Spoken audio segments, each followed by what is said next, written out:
এটা কি নিয়ে ঘুরছো? কাছি। দেখি কাঁচিটা একটু দেখি। কে বানিয়ে দিয়েছে?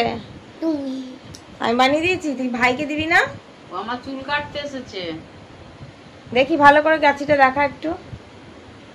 হ্যাঁ, ভাইকে একটা বানিয়ে দিতে হবে এবার। এই যে বোর্ড নিয়ে নিয়েছি, কাঁচি নিয়ে নিয়েছি, এবার বানাবো। আমি তো বেশি কিছু পারি না, সবাই যা পারে তার কিছুটা আমি পারি, তাই এই বায়নাটা আমি আশা করি মেটাতে পারবো, এই ভেবেই কাজে লেগে পড়লাম।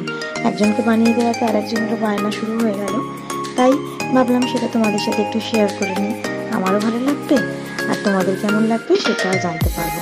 তো বানালাম ঠিকই, আগেরটার থেকে একটু দূরে হয়ে গেছে কাঁচির যে ধরার জায়গাটা, তো ঠিক আছে, ওদের খুবই পছন্দ হয়েছে। তোমরা প্লিজ জানিও তোমাদের কেমন লাগলো। মজা লাগছে? দুই ভাইয়ের হাতেই কাঁচি নাও। কাঁচি নেব, কাঁচি নেব, এত বায়না কাঁচির জন্য। হ্যাঁ,